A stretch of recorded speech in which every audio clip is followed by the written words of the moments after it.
विमला एक नकचढ़ी और गुस्सैल औरत थी। वो कोई न कोई बहाना ढूंढकर अपनी बहू निकिता को फटकार लगाया करती थी। अभी कुछ दिन पहले ही निकिता विमला के घर बहू बनकर आई थी। निकिता अपनी तरफ से हर संभव कोशिश करती कि वो अपनी सास को हमेशा खुश रख सके, लेकिन विमला वो तो आसपास की औरतों पर रौब जमाने के लिए जानबूझकर निकिता को डांटा करती। अरे वाह विमला, तूने ऐसी कौन सी चाबी बनी है कि तेरी बहू तेरे सामने दम पी की बिल्ली बन जाती है। मेरा नाम विमला है, विमला।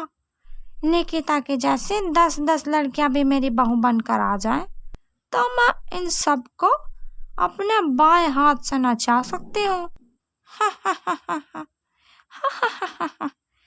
हाँ, ये बात तो तूने सही कही, लेकिन मेरी किस्मत तेरे जैसी नहीं है।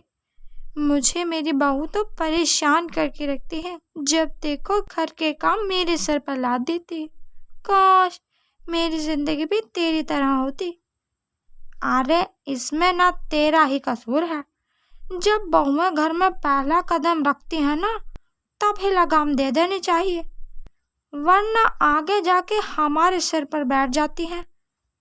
तुम सब रोज मेरे पास ट्रेनिंग लेने आया करो।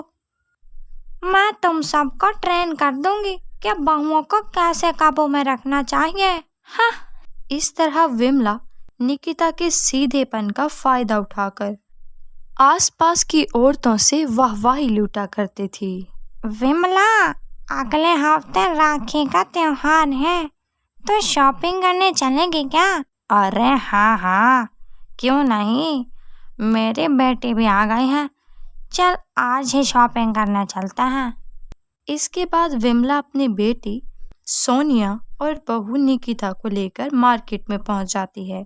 मम्मी ये साड़ी बहुत अच्छी लग रही है, मैं यही साड़ी खरीदूंगी। हाँ बेटा ले, मैं तो कहती हूँ ये सलवार सूट भी तुझ पे बहुत अच्छा लगेगा, ये भी ले।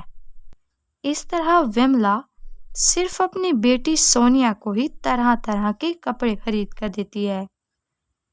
अरे विमला, बहू भी तो साथ है, उसका भाई भी तो राखी बनवाने आएगा, उसके लिए भी कोई साड़ी खरीद ले। अरे उसकी तो अभी शादी हुई है, उसके पास तो बहुत सारी साड़ियाँ हैं, उसे नई साड़ी की क्या जरूरत। और वैसे भी तू मेरे साथ आई है, मेरे साथ रहना है तो चुप करके रह। वैसे भी उसका भाई कोई कलेक्टर नहीं है। अरे मैं तो वैसे ही कह रही थी, फिर भी दिलवानी तो चाहिए। है कमला, तू ना ज्यादा चपड़ मत। मेरे बहू की तरफदारी करने के लिए तुझे नहीं बुलाया यहाँ। मेरे साथ शॉपिंग करनी है तो कर, वरना भाग यहाँ से। इसके बाद वो औरत पूरी तरह खामोश हो जाती है। दूसरी तरफ विमला अपनी बेटी के लिए ढेर सारी शॉपिंग करती है, लेकिन वो बेचारी निकिता के लिए एक रुमाल तक नहीं खरीदती। फिर आखिरकार रक्षाबंधन का दिन आ जाता है। निकिता अपने भाई के आने का इंतजार करने लगती है। वो तैयार होकर अपने भाई के लिए राखी को थाली में सजाती है और साथ ही सोने का ब्रेसलेट भी रख लेती है। ब्रेसलेट को देखकर विमला और उसकी बेटी सोनिया की आंखें फटी की फटी रह जाती है। देखो मम्मी, भाभी ने थाली में कितना बड़ा ब्रेसलेट, सोने का, वो भी सुंदर ब्रेसलेट रखा है। ब्रेसलेट तो बहुत ही सुंदर है। बहू, तूने इस राखी के साथ ये जो ब्रेसलेट रखा है, क्या ये भी अपने भाई को देगी? जी मम्मी जी, आपने बिल्कुल सही सोचा। राखी के साथ साथ ये ब्रेसलेट भी मैं अपने भाई को पहनाऊंगी। तेरा दिमाग तो खराब नहीं हो गया बहू, जो तू मेरे घर के सामान को, मेरे बेटे की कमाई को अपने मायके वालों को देगी? नहीं मम्मी जी, आप गलत समझ रही हैं। ये ब्रेसलेट तो मैंने अपने नौकरी के पैसों से खरीदा था। जब शादी से पहले मैं नौकरी करती थी तब मैंने पैसे बचाए थे, उसी से मैंने ये ब्रेसलेट खरीदा है।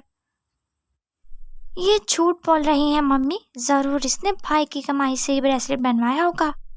इस घर में आए से कुछ ही दिन हुए हैं और अभी से आप लोगों का दिवालिया निकालना चाहती है। तभी वहां निकिता का पति विजय आ जाता है। क्या हुआ? आप सब इस तरह क्यों चिल्ला रहे हो?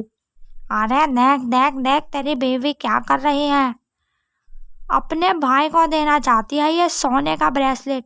अगर हमने इसे ना देखा होता तो ये तो जाकर अपना मायके वालों को सब कुछ दे देती। माँ, अगर ये अपने भाई को सोने का ब्रेसलेट देना चाहती है तो इसमें बुराई क्या है? अरे भाई, आप ये कैसी बातें कर रहे हो? ये आपकी कमाई का ब्रेसलेट है, भला भाभी अपने भाई को कैसे दे सकती है? तुम्हें किसने कहा कि ये मेरी कमाई का है? ये तो निकिता ने अपने पैसों से खरीदा है। अब उसकी मर्जी, वो जिसे चाहे दे।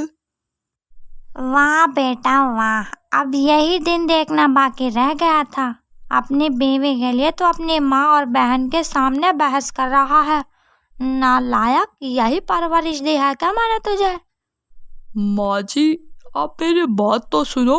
आप बात का बतंगड़ बना रही हो।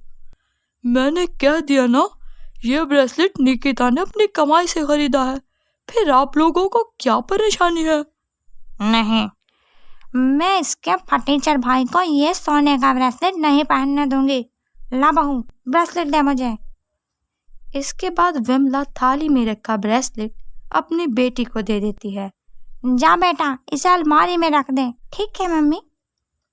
इसके बाद दुखी होकर निकिता अपने कमरे में चली जाती है। सालों से मेरी इच्छा थी कि भाई को सोने का ब्रेसलेट दूंगी, लेकिन मेरी सास ने मुझे ब्रेसलेट नहीं देने दिया भाई को, और उन्होंने ब्रेसलेट छीन लिया मुझसे। थोड़ी देर के बाद निकिता का भाई किशोर घर पर आता है और सोनिया और निकिता मिलकर अपने अपने भाइयों को राखी बांधती हैं। तभी किशोर सीटी बजाता है और दरवाज़ा खोलकर दो आदमी वहाँ बहुत बड़े बड़े तोहफे लेकर अंदर आते हैं। भैया, ये सब क्या है? तुम सबके लिए तोहफे लाए हो? अरे निकिता, ये सब तुम्हारे ही लिए तोहफे हैं। देख, इतनी सारी साड़ियाँ हैं, मैं तेरे लिए लेकर आया हूँ। माँ जी, ये बड़ा पैकेट आपके लिए है। इसके अंदर ढेर सारी सुंदर सुंदर साड़ियाँ हैं। और हाँ, ये लीजिए, मैंने आपके लिए ये नेकलेस भी खरीदा है।